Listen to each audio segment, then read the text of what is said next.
محترم بھائی اور دوستو،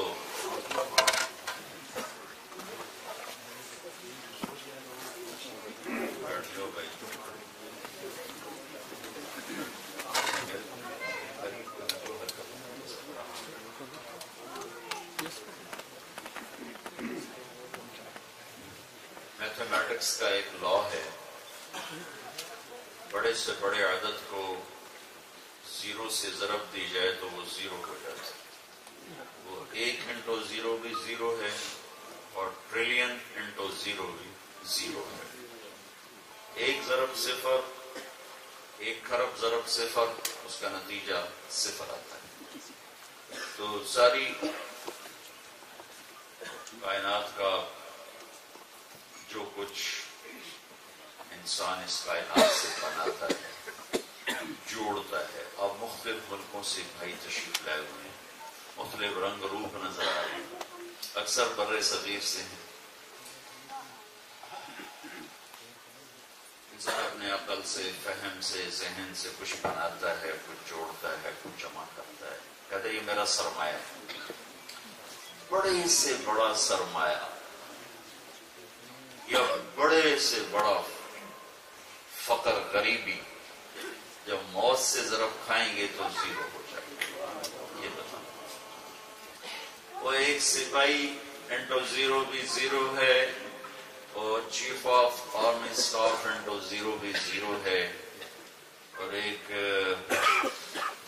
بازار میں بھیک مانگنے والا ضرب موت بھی زیرو ہے، اور سکندر جیسا بادشاہ ضرب موت زیرو ہے۔ دنیا میں 4 بڑے فاتح گزرے، چنگیز خان، محمود غزنوی، سکندر تیمور۔ سکندر نے ہمارا علاقہ تباہ کیا، میرے ضلع ملتان میں جانور بھی زندہ نہ چھوڑے، کیونکہ اس کو زخم لگا بہت گہرا، تو اس غصے میں اس نے جانور بھی ذبح کرا دیا، انسان تو انسان۔ لیکن 32 سال 10 مہینے 6 دن یہ ٹوٹل اس کی عمر تھی، اور ابھی گھر واپس نہیں پہنچا ہے، ابھی عراق پہنچا ہے، عراق سے ترکی داخل ہونا ہے، ترکی سے مقدونیہ جانا ہے، ابھی کوئی سفر باقی ہے۔ یہاں اگر موت نے جھٹکا دیا، اب سکندر ان کو موت ہونے لگا ہے، اور اسے نظر آیا کہ میرا بچنے کا کوئی راستہ نہیں ہے۔ اتنی بڑی فتوحات، تاریخ میں سب سے پہلی فتوحات سکندر، اس کے بعد چنگیز اس سے آگے نکل گیا، لیکن پہلا سب سے بڑا فاتح سکندر، اور بھرپور جوانی، 33 سال پورے نہیں ہوئے۔ تو جب موت نے جھٹکا دیا تو کہنے لگا کوئی ہے، کوئی ہے، مجھ سے میری ساری سلطنت لے لے اور مجھے کچھ دن ادھار دے دے، میں گھر پہنچ کے مرنا چاہتا ہوں۔ اجل ہی نے چھوڑا، اجل کہتے موت کو، اجل ہی نے چھوڑا نہ کسرا نہ دارا، اسی سے سکندر صفاتے بہارا۔ ابھی اس کا میں نے نام آپ کو بتایا۔ ہر ایک لے کے کیا کیا نہ حسرت سے دھارا، پڑا رہ گیا سب یوں ہی ٹھاٹھ سارا، جگہ جی لگانے کی دنیا نہیں ہے، عبرت کی جا ہے تماشا نہیں ہے۔ ملے خاک میں اہل شاہ کیسے کیسے، مٹھے نامیوں کے نشان کیسے کیسے، ہوئے نام ور بے نشان کیسے کیسے، زمین کھا گئی آسمان کیسے کیسے، جگہ جی لگانے کی دنیا نہیں ہے، عبرت کی جا ہے تماشا نہیں ہے۔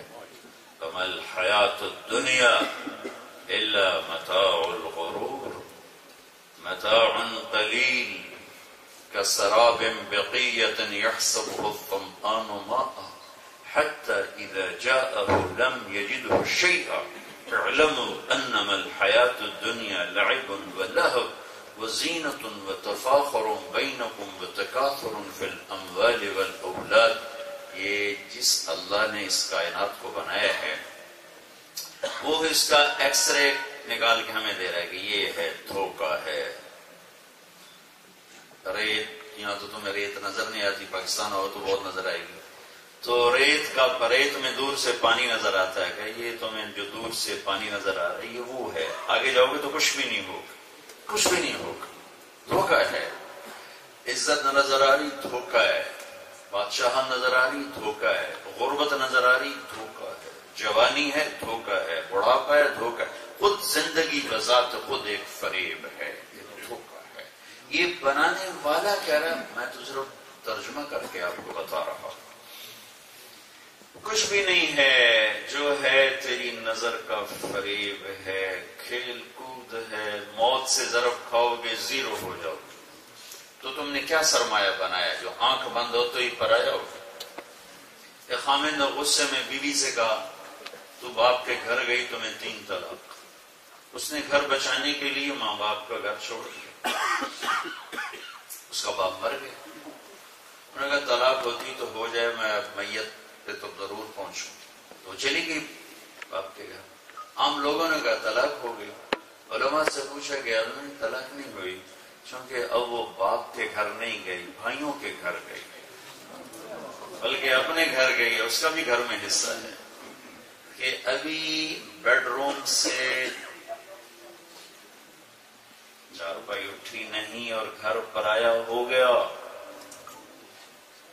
اور ابھی وہ بیڈ پر لیٹا ہوا ہے اور ابا جی سے میت ہو گیا، اماں جی سے میت ہو گیا. کوئی کہتا ہے ابا جی نو چاہو، اماں جی نو چاہو، میت اٹھاؤ. اور پوچھنے والے بھی پوچھتے ہیں جی جنازہ کب ہوگا. میت پہنچ گئی جنازہ کا 1 سیکنڈ میں نام اتر جاتا. کوئی نہیں کہے گا مولانا طارق جمیل جنازہ گاہ پہنچ گئے، کہیں گے میت جنازہ گاہ پہنچ گئے. لوگ انتظار میں ہیں. ہاں جی میت آ گئی. اولاد بھی کہے گی ہاں جی میت آ گئی. بھائیو، جو کچھ جرمنی میں بنا رہے ہو یا ہند، سندھ، ایران، پاکستان، ہندوستان میں بنا رہے ہو، جسے اپنا سرمایہ سمجھتے ہو، یہ ایک پل میں زیرو ہو جائے. ایک پل.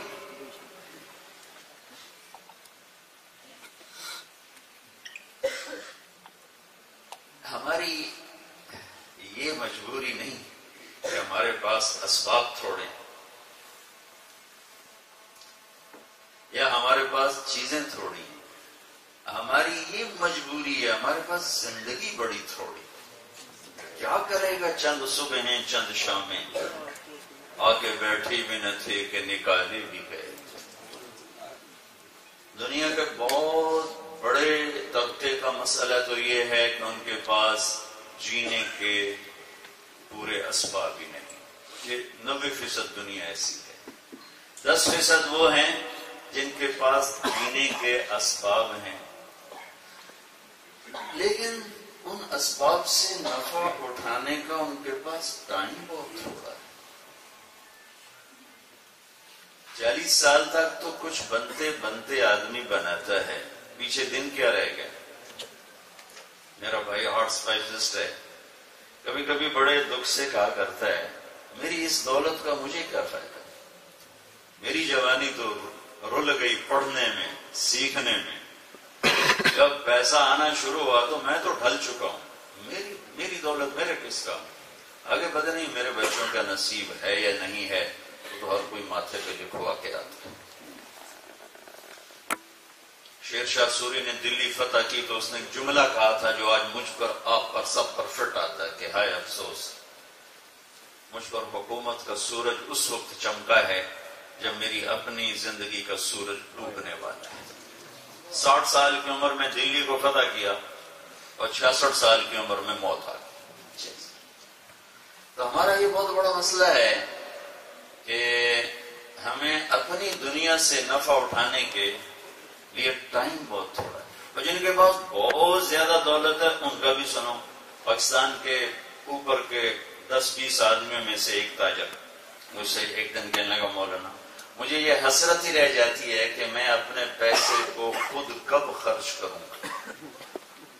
کہ کاروبار نے اتنا جکڑ لیا ہے، کام پھیلایا تو کام تو ٹائم مانگے گا، تو اب اپنے پیسے سے خود نفع